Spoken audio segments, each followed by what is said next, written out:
right, recording is live. Let's get into the free live stream channel on the Discord. Duh, can't talk right today. We're going to do some fib retracement discussion. We'll call it a pop-up. Why not? We'll call it a pop-up lesson. And hopefully people will watch it. It will blow their minds. Just kidding.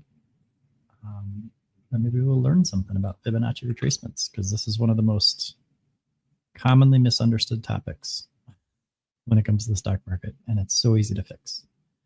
So let me share my video in the Discord. So hopefully they can hear me, they can see me, they can maybe smell me. I don't know. Hopefully not. Let's see who we got. What up, Jay? Hey, nobody. Just waiting for Belmont and a couple others to show up. I just want to give you guys a little bit of a just a free nugget of education here. I think you'll like it. It's actually one of my favorite topics. I just want to make sure everyone understands what retracements are and kind of how they matter. So people are pouring in as I speak, so we'll just go ahead and wait a little bit. Give everyone a couple minutes. For those that are here, are you able to hear me? Let me write that in the chat. Are you able to hear me? Let's do that. Then I know if I have to reset. I hope so. I'm looking forward to this one. It's going to be a fun one. I say that because I'm a nerd. But we'll get you there. Okay, let me get that.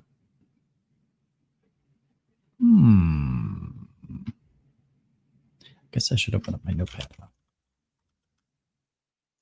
All right. I guess let me pop this up on my. Can you hear me? I don't think anyone can hear me in the Discord. There might be a little bit of a technical issue. Yeah, okay, so we're having some people kind of come and go. Let me restart. All right, so I'm going to restart the Discord. I'll be here in the live stream for those who are on social media. Give me ones. Oh, you guys are just messing with my emotions. They can hear me. Well played, guys. Well played. All right. So, thank you for letting me know that you could hear me. I appreciate it. I'm just rambling to myself. All right. Okay. So let me just, we'll do a fresh start here. We'll be nice and clean.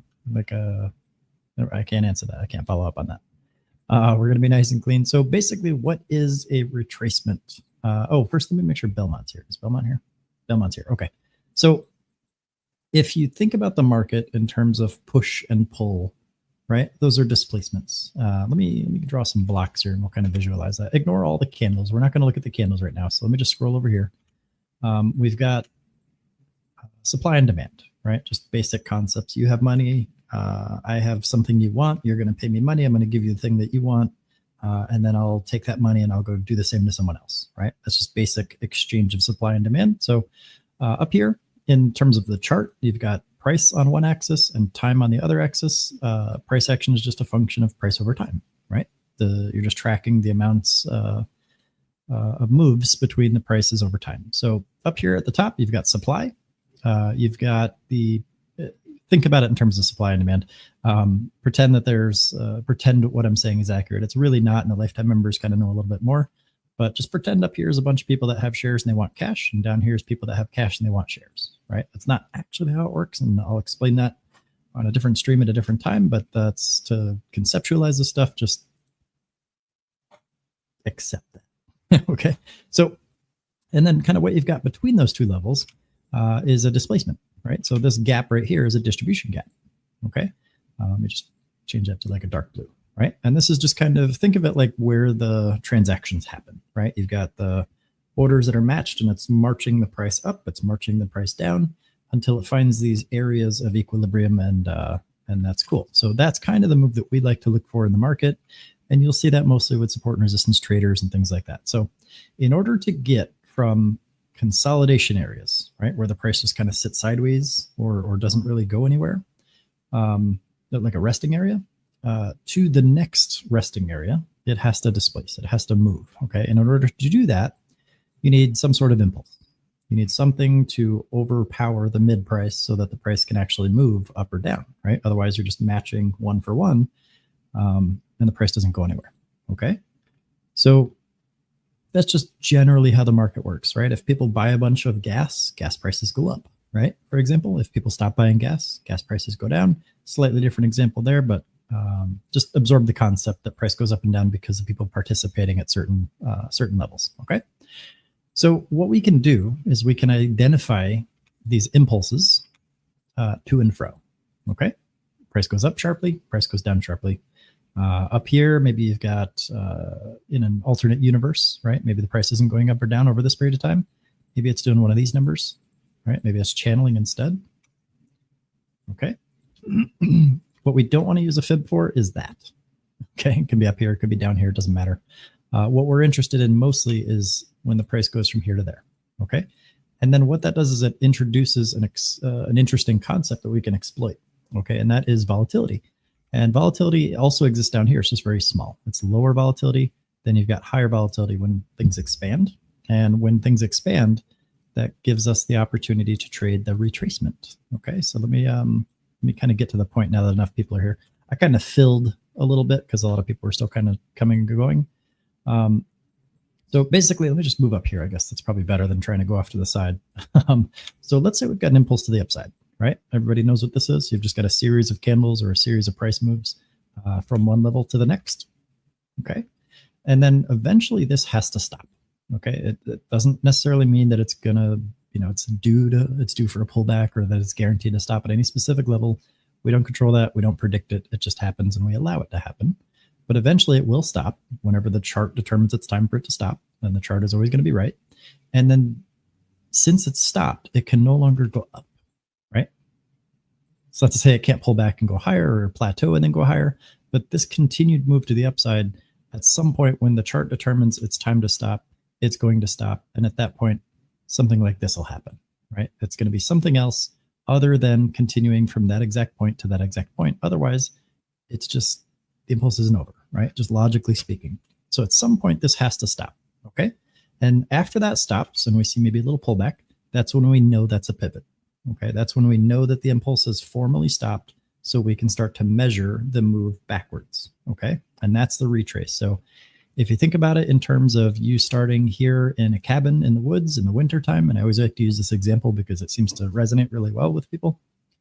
This is your cabin, and you just start walking out in the woods in some direction. You're just going in a straight line for as long as you can, right?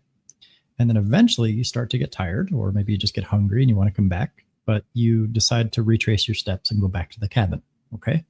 So that's all you're doing when you measure a retracement. You're just measuring the strength of that pullback or the health of the pullback by measuring its distance, okay? How far back to the cabin did you make it? And actually, you know what? Let's throw that analogy out. Let's use the older one that I like to use. You're climbing a mountain, right? You got a bunch of different people down here at the base of the mountain, and everybody wants to climb to the top. So you get up to, somewhere up the mountain, and you decide, okay, this is far enough. I need to come back down the mountain. Maybe you run out of oxygen. Maybe you got hungry. Maybe you have to go to the bathroom, right? And you just don't want to be rude. So, maybe you twist your ankle, right? So you start coming back down the mountain. The people that don't stop very long and they don't rest, they're likely to push higher and exhaust faster and then come back down faster and harder, right? Because they're going to have more problems because they didn't properly rest. Does that concept make sense? I'm just going to replace this tool here with a polyline, but it's the same concept here. So just kind of bear with my drawing here. I'm not the Bob Ross that I once was. All right. So when you get a shorter pullback like this, okay, there's still a lot of strength to the upside, which means there's a lot of, there's a high likelihood that it'll push to a new high. But because there's fewer people here that have participated in this pullback, all the other ones down here that bought and want to take profit, they're just going to pile on later. And then the stock market, that's what's happening. And that's usually what you get when you see this. When you get a super shallow pullback, you tend to get a new high and then a harder sell-off. Okay, so in terms of climbing a mountain, these are just people that didn't actually take their chance to rest. They just wanted to push, go to the peak, and then they crash even harder and they have to come back down that mountain sooner, right? Now, the other scenario here is you get a healthier retrace, which means the price comes back down about halfway, and we'll get into the specifics of the retrace tool here in a minute. But that's basically the best possible scenario because these people are getting enough rest, but they're not so far down the mountain that they have to try that much harder to get back up. So they tend to go a little bit higher for a little bit longer. And that's how you can typically develop things like uptrends with higher lows and climb to the next mountain, and so on and so forth. Okay. And then the third type, and again, I'm only interested in measuring this little pullback here. That's all we're doing. I don't really care too much about what happens afterward. And then you get the third group of people that just comes too far back down the mountain. They get discouraged. Maybe they're injured. Maybe they've just walked this entire distance and this entire distance, and they just don't want to go back up the mountain. The car's right there. The cabin with all the liquors there, the coffee and the hot cocoa and all their friends and the snow bunnies or whatever. It's all there in the cabin. They just don't want to go back up the mountain, and they don't, right? Maybe they just don't want to resupply and all that good stuff. So it becomes that much harder for these people or for this price to climb back up the mountain. Okay. So at this point, you're probably just not getting up that mountain, right? So in a lot of cases, a deeper retrace means there's less likelihood, but not an impossibility of forming a new high, right? Reaching a new peak, if you will. Okay. So if you think about it, right? Again, if we're starting here and we're pushing up this mountain, this is our impulse. This is our initial leg where we're the most motivated. We're the best prepared. This is our best possible shot of getting to the top of the mountain, but we have to rest. Then we're going to measure this retrace here. How far down the mountain did we come? Is it too far? Is it not far enough? Is it just the right amount? And that's where we figure out the likelihood of reaching a price target. Does this make sense so far? If it does, put a 1 in the chat. If it doesn't, put a 2 in the chat and kind of let me know which part I've lost you on because I kind of mixed analogies there. All right, Belmont says 1 with an exclamation point. We like that. So good, strong, confident 1. Now I'm going to talk about the tool afterwards. So if enough people say 1, I'll move on to the tool. If anybody says 2, I'll clarify whatever might be getting in the way, and then we can go from there. Got another 1 in the chat. Death gun. Okay, you said 2, and that's good, right? There's no wrong answers. What part is confusing so far?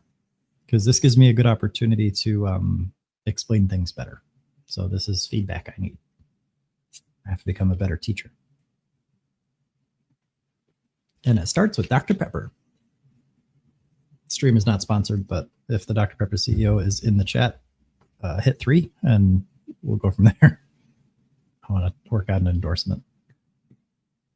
It's for your benefit, buddy, not mine. All right, Sybil says 1. All right, good stuff. I see we got some OGs as well. We got Tammy in here. We got Arch Knight. Wow, Arch Knight, buddy. How have you been? Brutal Trade. Good stuff. NG, Mikey V. And our good friend Shin. Shin, I was just talking about you yesterday. That's good, though.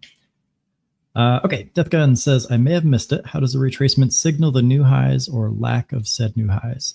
So right now, we're really just focused on measuring the pullback at this point, right?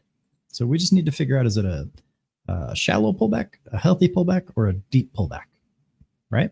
And from there, there's just statistical likelihoods of either getting a faster new high and then a harder sell-off for a shallow pullback, a healthier and typically prolonged new high or series of new highs, for a healthy pullback. And then there's the lower likelihood of a new high when there's a deep retrace. So the retracement itself, we're just measuring that. So you're just a measuring tool. That's all the fib retracement is. Okay. You got it? Was that the only point that was confusing you? Okay, cool. Perfect. So with this information, right? And I'm sorry if let me just check the camera here because I don't want to cover up, I have my camera on the stuff. So if you guys can't see stuff at any point, just let me know. I try to be cognizant of it, but sometimes I just mess up. So I'll try to keep it over here. So we've got an impulse, right? And on previous streams, we've covered how to manually identify or mechanically identify an impulse. So for the quick and dirty here, this is just view it as a pivot to pivot, just a continuation of candles. Or specifically, you can also use multiple candles in a row, either to the downside with lower highs or to the upside with higher lows, like right here, for example. Every candle from here to here has a higher low, and then that series is broken right here. So the highest point here would be the high, so that'd be a low to high. And if we just look at this in isolation, there we go, just this impulse here, you can see that we start measuring the pullback, right? And we hit our healthy zone, our 50 to 61.8% zone. And then we can look for a low risk opportunity for a break out of that zone. Let's see if we get that. In this case, we do not. Therefore, no trade, right? So I'll cover that here in a second. But it's also a counter trend, right? This is obviously a very strong push to the downside. So we wouldn't really be looking for an upside trade. So if I come back up here, there we go. Sorry about that. All right, so we're back to where we started. So we've got these levels here that we can use to measure this pullback, right? Now, all we need to do is measure the pullback, classify it, and then we can do things like expand to potential targets. We can look for low risk opportunities in certain areas to trade different types of trade. There's all kinds of stuff we can do. So in order to just draw the tool, okay, we got to go up here. If you're on Webull, if you're on the app, it's going to be in the top here. You're going to have a bar. The first one here is the indicators. The second one here is the drawing. So make sure you click the pencil, and then you're going to go here to the second drop down. So the first one is all single line tools. So it's just line segments or lines. Okay, that's all it is. The second one here is your multiple line drawings. So 2 clicks, 3 clicks, whatever it takes. The third one here is fibs. It's all fibs. So we're going to use this one for this specific thing. And then there's the text tool and notes and stuff like that. So what I'm going to do is I'm going to click this fib retracement drop down here. And for just the measuring, I'm going to use the fib retracement. I'll cover the extension in a little bit. We're not going to care about time zones. That's kind of it's a little bit gimmicky. But for just drawing a tool, you're going to click the fib retracement tool. Then you're going to come down here to your low. And then you're going to draw a line up here to the high. Okay. Because again, in the spirit of retracing, right, or measuring a pullback, you need to draw in the direction of the impulse, because the magnitude of the pullback is proportional to the impulse itself. Okay. So if you push all the way from down here to up to here as the impulse, your pullback is going to increase on the way down, right? So if you retrace 11.8% of your steps, for example, you wouldn't be down here. Okay, that's a much bigger amount of steps that you've retraced. So if you walk a mile and then you walk back a quarter mile, that's a 25% retrace. Does that make sense? You walk a mile and then you walk back half a mile. That's half of a retrace. It's 50%. Okay. So just go ahead and slap 1 in the chat if it does make sense, and a 2 in the chat if it doesn't, and then I'll know to move forward. But I don't want anyone to be confused about this stuff. So the fib retracement tool itself requires 2 clicks, 1 at the low, 1 at the high if you're measuring an upward impulse, a bullish impulse, high to low for a bearish impulse. Okay, so just draw it in the direction of the impulse, and then you can use it as a measuring tool for the pullback. Okay, I got a bunch of 1s in the chat. Beautiful. So let's keep moving. So now we've got an area here, and again, you can't draw this until after the impulse stops. So don't feel like you have to try to time the top or the bottom. You're waiting until the top happens, okay, for an uptrend or for a bullish impulse. Now we measure, okay? So I like to draw the 25% fib retrace and the 50 and the 61.8. There's a lot of different concepts and a lot of different strategies out there that use different numbers. Ultimately, it doesn't really matter too much. Even if you draw the fibs backwards, it doesn't really matter too much, okay? You're really just looking for statistics here. And this is, again, there's never a guarantee, which is why we don't want to master any one strategy and pretend it's going to be winning all the time. The goal is not to avoid losses. It's to embrace them and control them, okay? So what we do with this is we're measuring a pullback for probability, okay? And then we're capitalizing on that probability by taking a low-risk entry opportunity when it presents itself, okay? And again, once we're in a trade, our goal is to get out of the trade. So don't feel like you have to hold something the entire time just because a fib tool says so. These are just likelihoods. It's just statistics. It's not something that's going to happen on that exact time that you're in there, okay? So typically we see a 25% pullback about 90% of the time. So that's my personal favorite because I just like those consistent base hits. Earlier in the free Discord, let me put that link in the chat here on social medias as well. If you are not in our Discord, feel free to jump in there. It's 100% free to join. Foundation's always free. But I did a pretty in-depth discussion about standard deviations and Bollinger Bands. So that's a perfect opportunity to use something like that with a 25% pullback. About 60% of the time, we get a 50% retrace. About 40% of the time, we get a 61.8% retrace. So we really want the price to come back here between the 50 to 61.8%. And the mistake a lot of fib traders make is that they buy it as soon as it enters this zone instead of waiting for it to leave the zone. Because again, you want the price to be going in the direction it's going to make you money when you enter it. You don't want to just jump in because it's pulling down, right? And I hate seeing people do that. And I hate seeing people beat themselves up because they eventually figure out that it's not working and they blame themselves because they should have known better. And blah, blah. You don't do that to yourself. We cover psychology a lot. But basically, this is like an ideal setup. Okay, we look for price to have an impulse, price to have a reversion, and then that to be a healthy mix of sell-off and buying in, and then for that to result in continuation to the upside into a higher high. Okay, so if that makes sense so far, we can cover the next step, which is going to be the fib extension tool, which is how you can kind of project a target, right? And again, our job is not to predict. I'm just showing you how to use a tool. I personally don't use the extensions. I know a lot of traders that do, and they do well, but it's just not for me. Okay, so the extension tool requires another click. Okay, and that's going to be a third click. So you draw it from the bottom to the top, just like you do for the regular retracement tool. And then this third click comes down here to the bottom of the pullback. So again, this doesn't become the bottom until it becomes a bottom. All right, so you can't predict this. Like as this line is forming, this is going to get lower and lower and lower until eventually it's not, right? And at that point, that's when you draw that fib extension tool. All right. And then what you can do is you can take this, I'm going to draw both tools so you can see them side by side. Okay. So now we've got our fib retracement tool and we've got our extension tool kind of off to the side here. Let me change that to a yellow color so we can see the difference. Now, if this is retracing into the 50 to 61.8% range, okay, then the extension tool tells me that the likelihood of this reaching the 50 to 61.8% target as an extension should be pretty high, right? So the price should move from here to here, in theory, okay? And that's all it is. That's all fibs are.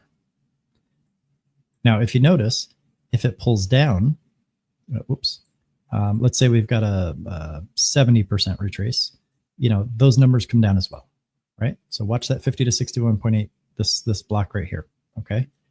This comes down. Let's say we get a 78.6% retrace, which is around here. See where that 78.6% is on the extension? It's about the same damn level, right? So it doesn't matter. So I see a lot of people get confused by that as well. Basically, if you're just looking for fibs, you can usually target just under the new high or just under the old high, and you'll get consistent base hits a lot of the times, as long as you wait for that confirmation. Now, I can't give you guys financial advice, and there's always a disclaimer and all that good stuff. So I don't want anyone to copy this strategy or any strategy blindly. I want you guys to scrutinize the hell out of it because you are seeing it on the internet from someone you don't know, even if you've been with us. It's not my money that you're going to be trading with. So, and this is something you're not going to hear from other YouTubers. Scrutinize it. I encourage scrutiny. Pick it apart, collect the data, prove to yourself that it works or doesn't work. It's entirely your journey. So don't blindly trust me or anybody else. Okay. Just understand that the concepts are something you can understand, hopefully. If not, then I can work on that. And ask yourself if those concepts make sense.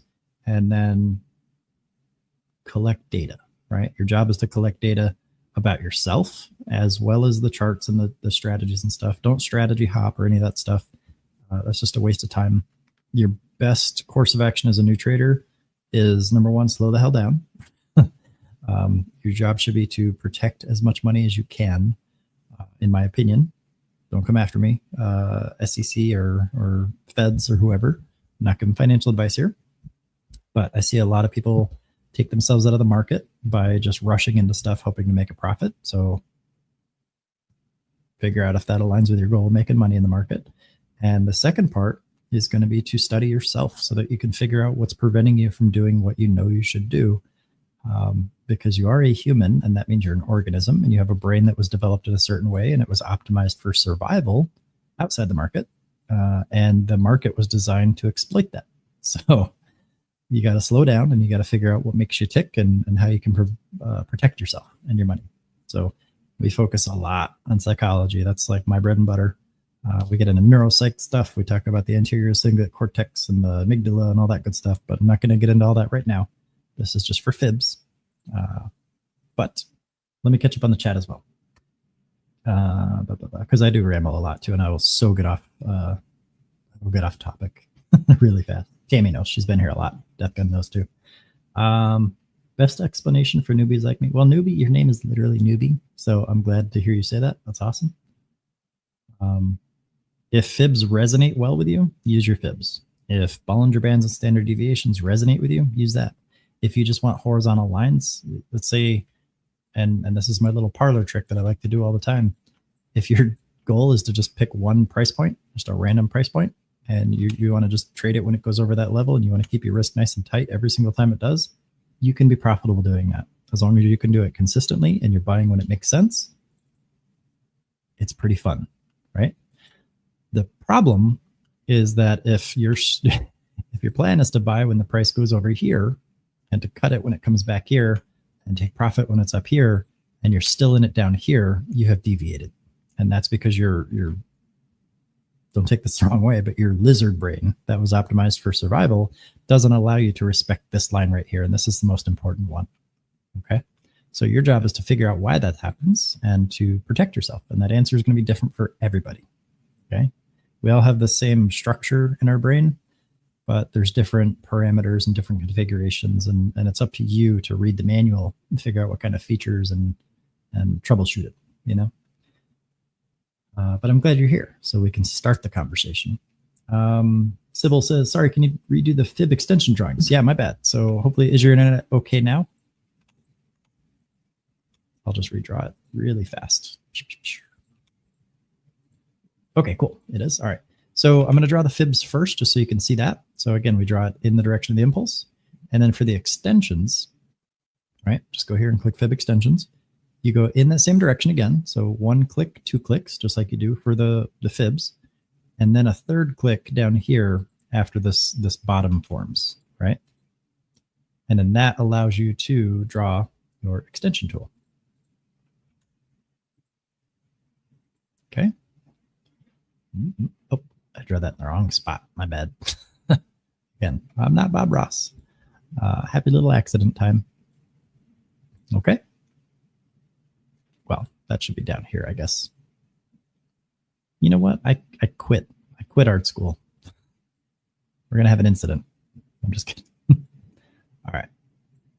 So that is more closely aligned. Okay. So let me catch up on the chat. Yeah, it's just that third extra click is just the bottom of the pullback. That's all it is. Arch Knight, does this fib work on any time frame or should generally be used on a certain time frame? No, it's all relative to the impulse. So any impulse you see, okay, big or small, it's going to have a retrace eventually, and all you're doing is measuring the depth of that retrace. That's all. It can be 2-cent impulse if you really break it down into a microscopic thing. Obviously, the bigger the impulse and the healthier the retrace, the better your probability will be. But you still have to find a super small risk in that that post-pivot critical era, if that makes sense. All right. So for those who are curious, just a super cheap and easy.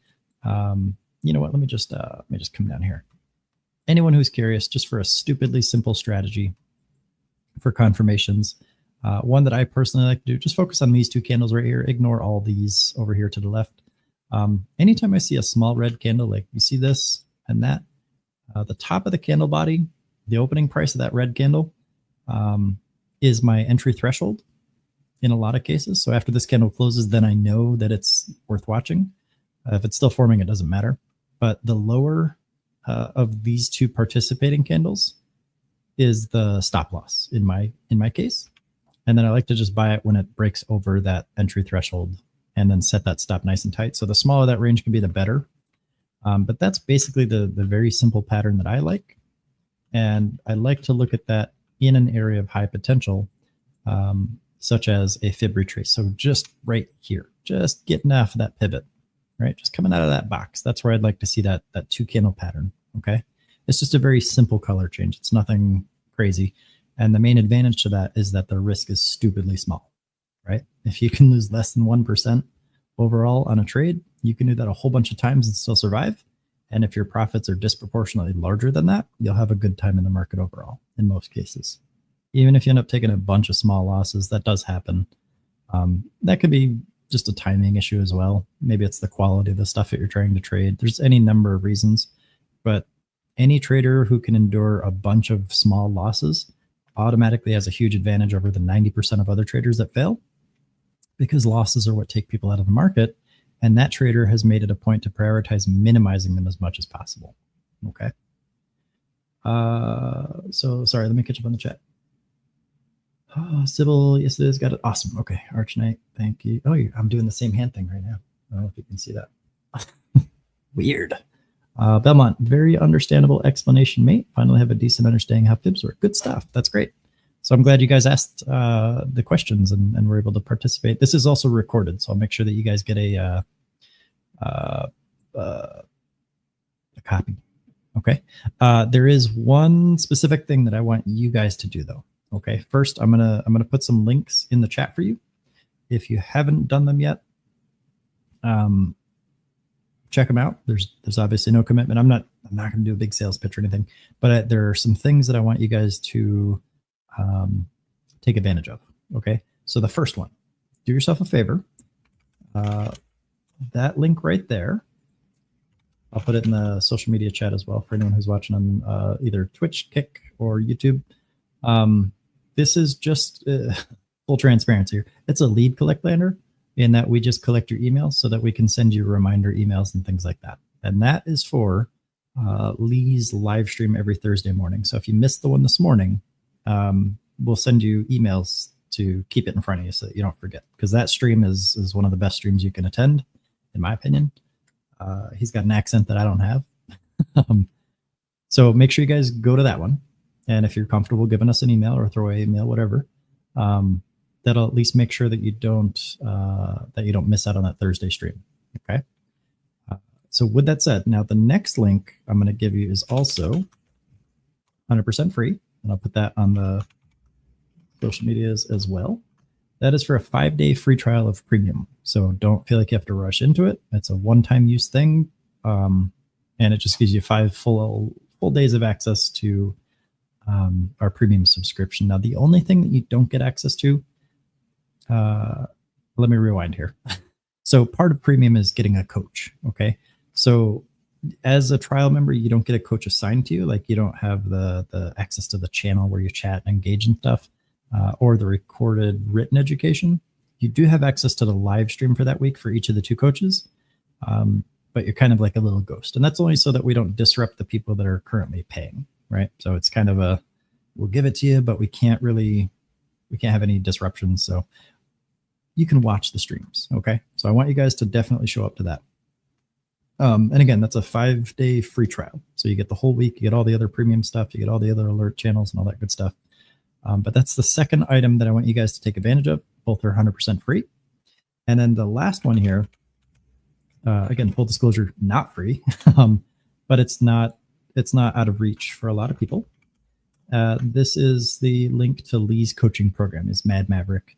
And again, there's no sales pressure. I'm not a sales guy. I'm just putting it in front of you in case you think you might lose $40 or more next month, within the next month. Maybe it's worth getting a coach that can walk you through building a trading plan, and he gives you all his alerts and his walkthroughs and stuff like that. That kind of builds on what he shares on Thursdays. Okay, so if you like this stuff, that's right up your alley. I think you guys will like that. But again, there's no pressure. It's there when you're ready. And I'm not going to do a bunch of sales links or anything like that. I do have like indicators. We got the premium streams, premium subscription stuff. We got lifetime. I'm the lifetime coach, so I teach those guys a little bit more. Sometimes I hurt their brains, and I'm sorry for that, but you guys get unfiltered, unmedicated Pookie. And we go pretty hard in the paint on a lot of stuff there. What did we do? Was it fractional reserve banking? And then what was the last thing we just went through? Tammy, help. What did we do? It was complicated for you guys. I'm just kidding. What was it? Let me just go look in the channel real quick. That's going to bother me now. It was,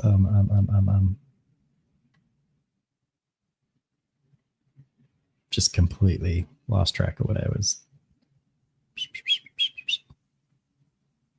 We did fractional reserve banking. We talked a lot about the heat and rhabdomyolysis. Credit. We did the credit cards and stuff.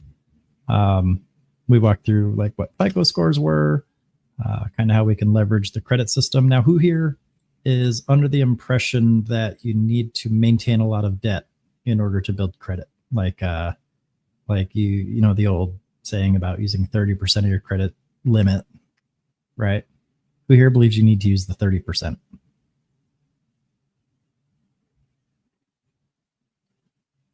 And do you guys know what the FICO score is made of? Like, I won't go down that rabbit hole, but there's a huge amount of the population that believes that because you have a credit limit, you need to use 30% of it in order to build credit. In reality, I'll tell you guys something you're not going to hear from your banker or from a credit card company. You can have $1 on a credit card as long as you pay it off after the statement date, but before the due date, so you don't have a late payment, and so that it reports. That has the exact same impact as actually it serves you better because your utilization ratio is lower, but that has the exact same impact as using the full 30%.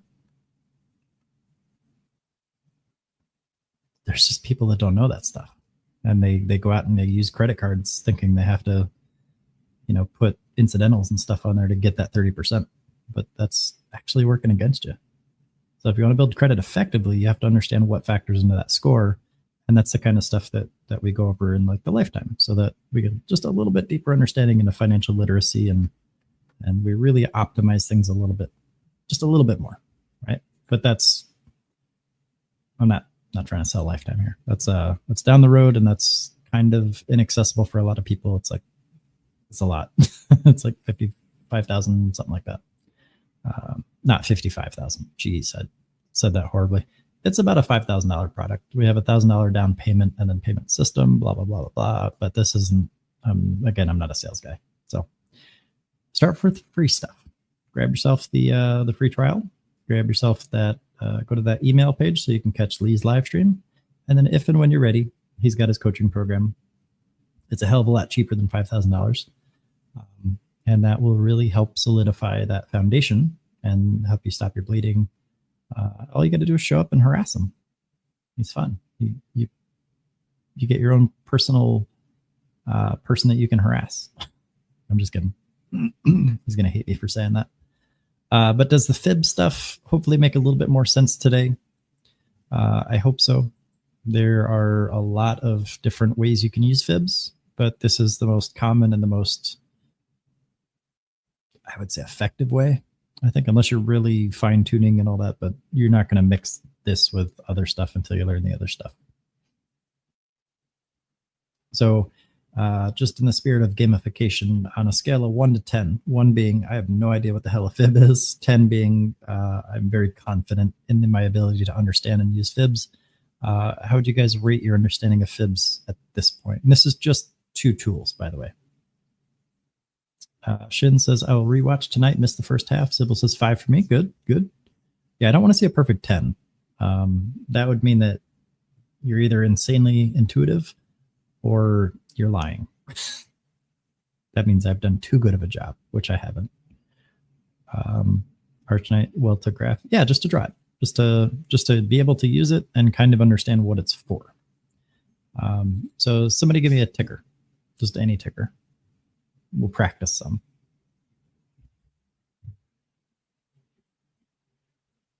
NBTS. All right. That. My finger automatically tapped NVIDIA. That's funny. All right. So we are on. Let me just erase these drawings here because I've already maybe looked at this one. So we draw bottom to top, right? Guess where we're at? So now we're in the golden box, right? For those who are curious, by the way, 61.8%, that's called the golden mean or the golden ratio. It's just a number. Everyone's kind of got their own meaning behind the Fibonacci numbers. They do exist. It is a natural sequence that is pretty prominent. But in the stock market, it's a little bit real. It's a little bit voodoo, right? So don't blindly subscribe to that 61.8% level. But this one just happens to have hit that almost perfectly within 3 cents of it. So that's good. Now, what's missing here? Golden pocket, yeah. But there's something missing here, so we can't trade this yet, right? The breakout of the 50? Well, we've had a breakout, right? Price pushed down, right? It closed down here, and then it popped over here. You got a couple of wicks, right? But there's something that we're not seeing, which means that I can't trade this. What's my first priority as a trader?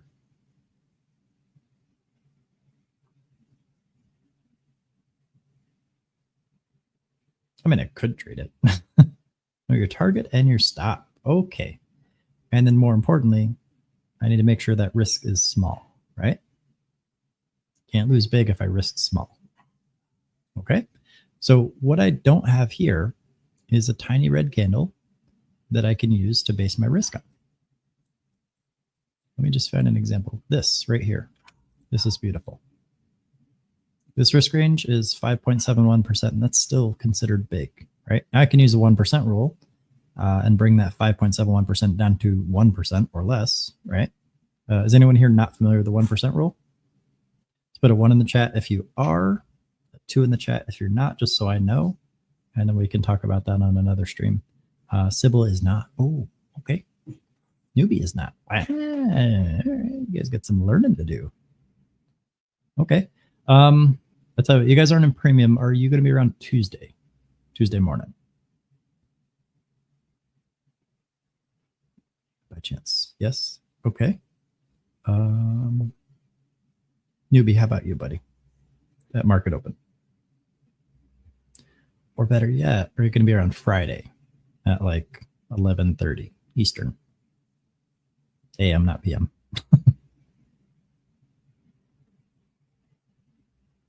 Yes to both. Okay, perfect.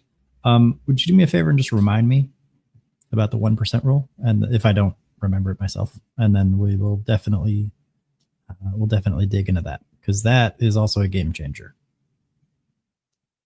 If I can if I can teach you a very simple way to make sure that all your losses are 1% of your portfolio or less, and that all your profits are about 2.5 to 3% overall, that would be a game changer, I think, for you, right? What's your most recent loss? How big was it? As a percentage, sorry. I don't need to know your portfolio size. Just percentage. 10%. Okay. You know what happens if you take 10 1% losses in a row? Let me pull up a spreadsheet for you. I'm going to show you guys a little bit of a magic trick. If you take 10 1% losses in a row, you only lose 9.5%. You want to know where the that extra 0.5% goes?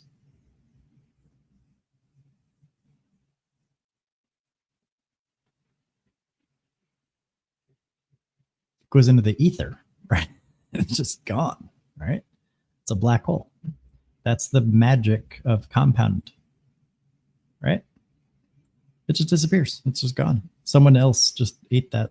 It doesn't make sense, right? It's the magic of math. So if you were to take 10 losses in a row of 1%, you would only lose 9.55% overall. If you lost 9 trades and won 1 at a 1 to 3 ratio, so 1% loss, 3% profit, you'd end up negative 5.90%. Okay. If you won 2 out of your 10 trades, you'd be down 2%, 2.1%. If you win 3 or more, you're net positive. It's starting to look a little more appealing. right? Have a 30% win rate and still outperform 90% of the market. I'm okay with that. Guess what happens if you win all 10 trades in a row? You would think you'd get 30% profit because you're taking 3% and you're adding it up 10 times, but you actually get 39.39%. You want to know where that extra 9.39% comes from?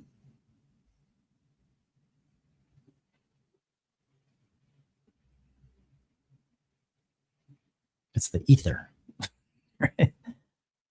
The ether, exactly, Tammy. Tammy gets it. She's been through this a lot. But that's an interesting little machine, right? And it doesn't take much to get that.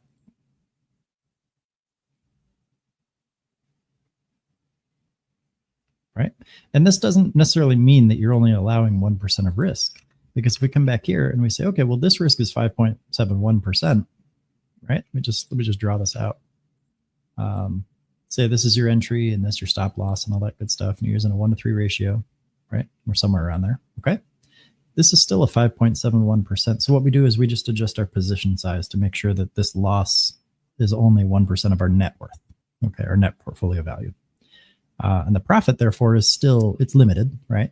This is a 17% profit and it would have happened to have worked out. But if we use, 10% of our portfolio, that's only 1.71% in profit anyway. So why not just make that 3%, right? So we're almost doubling that potential profit. We're just bringing this into a more fair and more consistent balance. So if I take 10 trades in a row, I can have 10 defined potential outcomes. Okay. If I take 10% of my portfolio and put it here and take a 5.71% loss, maybe I do that twice. Then I take a 17% profit, and then maybe I take a 3.28% loss, and then a 17% profit, and then a 26% loss. Like, it's going to be all over the place. You're not going to get consistent numbers, and that's going to drag your emotions all over with it, right? So we can use something like the 1% rule to stabilize things. Okay, so again, that'll be a different conversation for another day. I don't want to go too far off into the weeds there. But this is another example of something that we can just bend the rules a little bit, because this is what the banks do. Now, what I'm not seeing here is this low risk opportunity. Okay. Now I have kind of one, right? It's kind of forming. I've got this kind of area here. It's 3.31%. I like that. But now I need a breakover. Okay. So what I can do is I could say, okay, well, Pookie, we're going to watch this one tomorrow. And this will be our entry and this will be our stop loss if we do get an entry. And then I need a 1-to-3 risk reward ratio. And that falls within the fib extension, right? Because again, we don't need that whole range. We just need a piece of it. Okay? We don't want to shoot for the stars all the time on every single trade. So I can then say, all right, Pookie, well, here's the deal. Okay. We can get rid of the fib drawing because it's messy. And we can draw our levels here and we can call this a target. Okay. And we can call this an entry. And we can call this a stop loss. And then we could say, okay, well, I'll keep an eye on it tomorrow. This goes on my watch list. It's one of maybe 4 stocks that I'm watching for tomorrow. Okay. Now I can also calculate out ahead of time what my position size would be because I understand the 1% rule and I know exactly what the risk range is. So I know I'd use about 1/3 of my account for this. Okay. So if I'm on a $1,000 account, I'd buy $300 worth of shares, which would get me about 28, 30 shares, just roughly estimating here. Right. And then that tells me exactly what my profit will be and exactly what my loss will be, because I know that if I'm on a $1,000 account, my loss is going to be $10 and my profit will be $30. I know that all ahead of time before tomorrow. So when tomorrow comes by, I can say, okay, well, the price pushed over my threshold and it went up and hit 828 and I locked my profit automatically because I was proactive and I placed a buy stop order with a bracket for take profit and stop loss. And I know exactly what I'm doing with those. So I have to work less, but I can still make profits. This is a side hustle, right? I don't want to put a lot of work into this. I could say, okay, I already know my profit on this trade will be $30 and my loss will be $10. One of those two is absolutely going to happen at some point. It's just a matter of being in position when it sets up, when it confirms, and when it tells me it's time to get out, I get out. And then that's all the effort that I have to commit to trading. And then it's just a matter of doing that a bunch of times. And then you get really bored. and then you start looking for a more efficient strategy. But when you're new, your job is to focus on studying yourself and figuring out, well, I know this. I got my watch list built. I did all my charting. I did all this math and I calculated out my position size and I placed my buy stop order, but I didn't feel like setting a bracket, right? Or I see it went up, I moved my level, or I moved my stop loss down because I didn't want to get stopped out because of something from my childhood, right? There's always some justification somewhere about something that causes us to deviate. So our job is to figure out what causes us to deviate and then put specific barriers in place, because those deviations are what destroys our portfolio. That's your job. It's not to figure out which profits are going to blast the next day or which tickers. It's not to figure out, the best way to get into a stock before it shoots up 250%. It's to focus on how you react to things. And the better you get at that, the better your progress will be in the market. Like Death Gun here, perfect example. He's using one consistent system and he's doing really well with it, but he's feeling like he's plateauing and maybe wasting a little bit of time because he's not seeing consistent green. And that's the perfectly normal and healthy part of the process. But he's also outperforming 90% of traders right now because he's not bleeding out all over the place. And he's going to be in the market a lot longer because he's on this trajectory.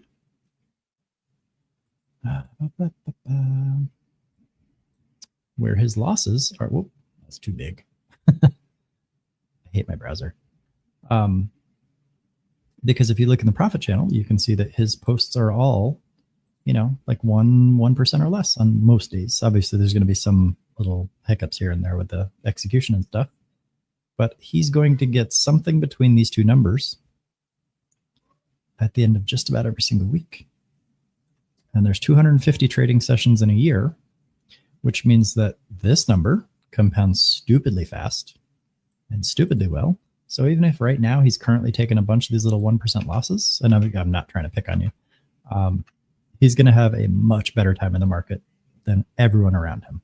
Plus, he's at a young age, and so many people here would kill to go back in time and start this at his age. But he's on the right track. He's on a healthy path. He's got the right mindset. He locked in we chatted for about 2 days. The dude gets it, and I love seeing it. So it doesn't matter where you're at. It just has to start somewhere. Yeah, I would kill to go back to. So jealous. I can't tell you what I was doing at that age, but it wasn't trading stocks. Oh, Tammy, you're not old. You're going to look back and say you were young. Sorry, let me catch up on the chat here. Shin says, I hear you talk about that 1% rule a lot. When I mentally follow that, I would be stopped out of every trade. So I assume that you're talking about 1% price range, right? Because if that's the case, I got you. Actually, I'm going to work on that tomorrow morning with you if you want. We'll talk about our momentum breakouts. So if I were to grab one from this morning, BRME. Look at it, it's so blocky. You didn't hear me? Oh, okay. That's trash. I don't like that one. Need something with some volume. There we go. Okay. So for you specifically, if you're referring to a price and then only having a 1% stop loss, we can do that. But what you're saying is that if you follow that, you'd be stopped out. So like this one right here, pushed up and then pulled back down, you would have stopped out. Pulled up and then it stopped out right here. Pulled up and then this one didn't stop out. It went, but that's okay. So that I assume is what you're talking about with the 1%. That's slightly different than the 1% rule itself with position sizing. So for this stuff, we're going to cover that again tomorrow morning in premium. And I'll teach you how to trade the momentum breakouts using the order book and range breaks and things like that so that you can keep those stupidly tight risks if that's what you want to do. Is that something you're interested in? Nova Spire, 0.43% stop loss today. Didn't read the news. Rated an offering. I mean, that happens. But you took a less than 0.5% loss. That's insane. Even Death Gun would be inspired. And he's got insanely small losses. $5, that's beautiful. Because I'll tell you what happens, right? You guys get a little bit of story time here. Let me make sure I have the social media comments up as well, because I don't want to neglect anybody out there that's interested in this stuff. So what happens? I had to make sure I was live. Oof, that's awkward. So people stay in the market for a long time, a lot of times, right? You get like almost an immediate decision whether or not you're going to be in the market for a long time or a very short time, right? And it usually boils down to your first 10 trades. If you trade 10 times in a row, the likelihood of you staying in the market for a while, like more than a year, is usually pretty high. If you bail after like trade 3, the likelihood of you coming back to the market's pretty low. And you never made it to trade 4. And that's okay, right? You just have either a misunderstanding of how the market can be used, or you just have a very low risk tolerance and prefer to put your money in other avenues. And that's okay too. There's no wrong answers with this stuff. But the people that stick around for a while, they tend to strategy hop for a very long time, meaning they just chase that unicorn strategy that's going to be right all the time. And that's just denial. You're denying that losses happen. You're trying to make sure that they don't hurt you. And instead of finding a strategy that minimizes losses, they focus on strategies that are typically right. Okay. You could be right 100 times in a row. If you're wrong the 101st time and that's what destroys you, that strategy is completely useless. And that's where people mess themselves up. It's because when they're wrong, they get messed up. Okay. So what people do is eventually they usually reach out to Pookie or to Lee or to Bull or to Duck or to Nikki or one of the people that's been doing this for a while. And they say, hey, I need help. Like, what is going on? And then I say, well, tell me about your last loss. What happened? Right. And it's always this big dramatic loss in a lot of cases. I can't say always. I hate absolutes, so sorry about that. It's usually some big epic loss that lost them 40% or 60% of their money, because that's what prompts them to reach out and ask for help. Right. It's that moment of despair where they realize that they have to make it back and that it's not easy and they need help. Right. So rather than going through all that, the very next question that I ask is, where would you be at today if you were able to go through your portfolio, all your losses, and add them all up and take all the ones that were over a certain size and take that specific chunk of money and put it back in your portfolio? Where would you be at? And it's always a gut punch, right? Because there's a lot of those big losses and they just keep depositing paycheck after paycheck after paycheck and ignoring them because of that cycle of denial. So our job early on as newer traders is to break that cycle as fast as possible. Okay. You have to get out of the mindset that losses won't affect you and that they don't happen and that they can be avoided. And instead you have to embrace them. They are literally your best friend.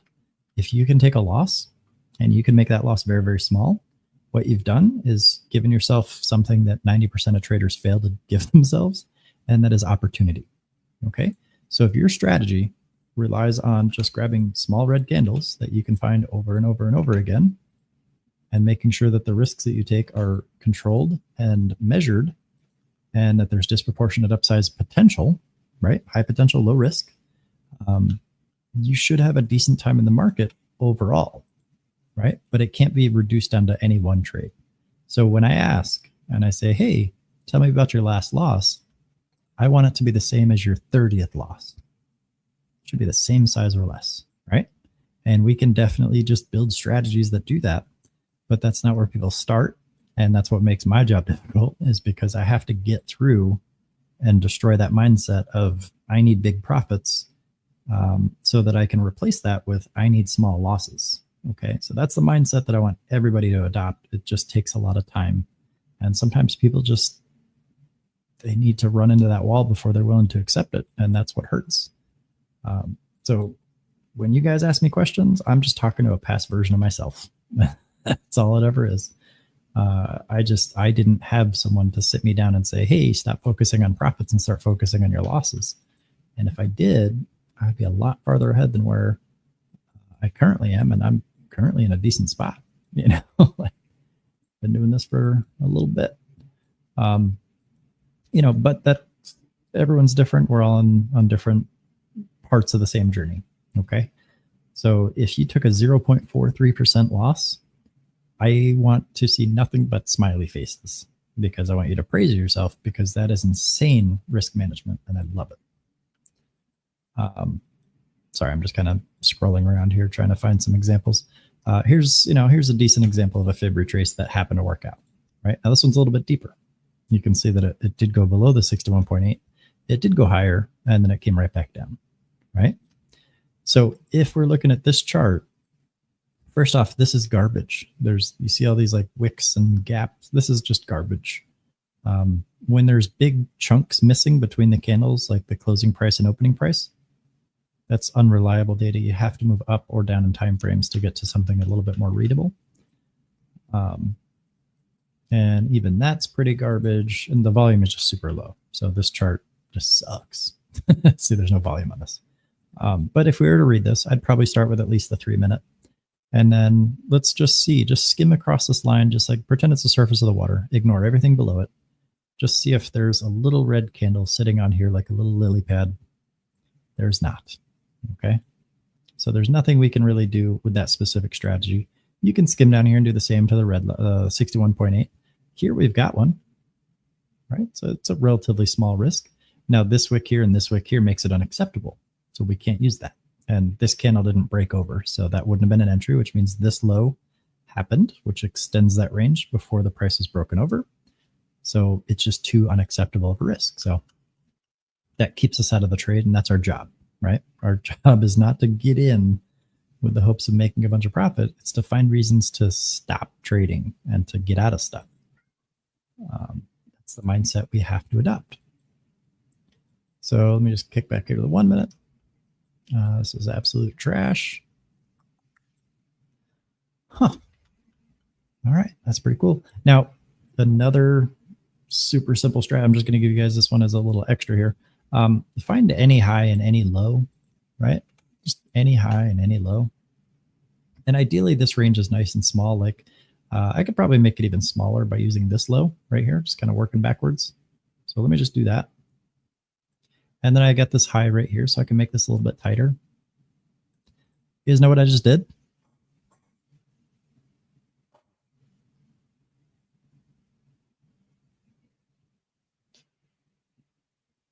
You know what that action of moving those lines closer together is? I reduce my risk, right? So it doesn't matter what pivots you start with. If you just want to find where price turns around and draw a line and then move them closer and closer each time the price moves around, eventually it's going to break out. It's going to go up or down, right? From that zone. And all you're doing is just find reasons to look for a breakout. So in this case, the price broke out, and then it would have stopped out here. And then the price broke out here. You might have stopped it on the same candle, or maybe this one here. And then guess what? It broke out again. Okay. So guess what happens if we take 3 trades and we win one of them with a 1-to-3 ratio? Let's find out. 100%, or sorry, $100. Okay. Minus 1%, minus 1%, plus 3%. We're net positive, right? So what happens if we do that 250 times? That's there's so much power in just not looking at super wide moves and really just focusing down on super small, simple concepts like that. You're going to have a much better time in the market if you make things less complicated for yourself, because it feels good to do a lot of work.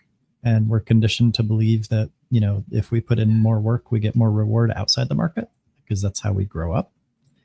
But in the market, it's the exact opposite. You want to do less. Okay. Then I got a range up here I can use, right? So I got a high and a low. So let me just move some lines. And then let's see. I don't really like to push them close together when I've got multiple wicks like that, because if we're watching this as it forms, right? This one counts. Yeah, let's move this down. And then let's see. Does this one validate? That validates. So I'm just going to move that closer. And then we got a breakout here to the upside. And now I am looking at this kind of the top runners list, so you have to be careful there with confirmation bias.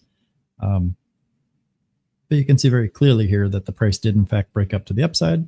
And what I personally like, and again, this is low volume, so ignore it. But just look at the compression of price right there. You can see this area is visited multiple times and it just kind of hangs out. This is where I look for those displacements. So I've got another area right up here where the price just kind of clusters. And then that's the kind of move that I personally like to look for. And it typically goes back and forth between those zones like that. So here's another area where the price just kind of finds support, if you will. And then here's another area right here. And you can just watch the price go back and forth. Now, again, this is a garbage time frame here. There's just no volume, but you guys get the idea, right? So just go back in time and practice it like a lot. So with that said, though, I do got to jump off here. I didn't want this to be a super long one. I just kind of wanted to walk you guys through the fib stuff. Does that make sense? And do you guys see that there's really no huge advantage in using any one specific strategy other than the one that you can use? And then on top of technical analysis, right, which is only 5% of trading, it shouldn't be complicated and it shouldn't be most of your effort. 90% of it's psychology, 5% is analysis, 5% is execution. So aside from technical analysis, which is looking at charts and plotting levels and doing all the fun stuff, there's position management, right? There's position sizing and position management. Those are the next levels of risk hierarchy. And those always take precedence. They're more impactful than the analysis itself and the amount of risk that you allow, right? So, you know, I'm not going to go through the whole risk hierarchy today. I'll do that on the next free live stream. But just understand that technical analysis is not the end all be all of your success in the market. It is how much you risk and how much you are willing to accept as a loss over a set of trades, okay? Profits will happen. Profits happen to everybody. You know, most of the people that I talk to that have these huge losses also had huge profits.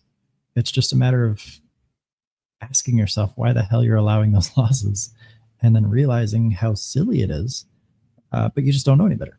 And it's perfectly normal as a human to just not know what you don't know and to allow yourself to kind of be subjected to that. You just don't know any better. But going forward, right, you can always make that choice to say, okay, I'm no longer willing to tolerate this. So I'm going to cut my loss right here and have confidence in that and praise yourself. And that's where, you know, we get into like the pennies and things like that, which is a separate conversation. Okay. Sybil says, absolutely makes sense. Okay, good stuff. Novaspire, again, you are inspiring me and Death Gun. He made a 0.43% loss for the day. That's awesome. And that was during an offering. So good stuff, man. So with that said, though, I'm going to cut off the live stream on social medias. I will hang out with you guys here in a second. Un momento.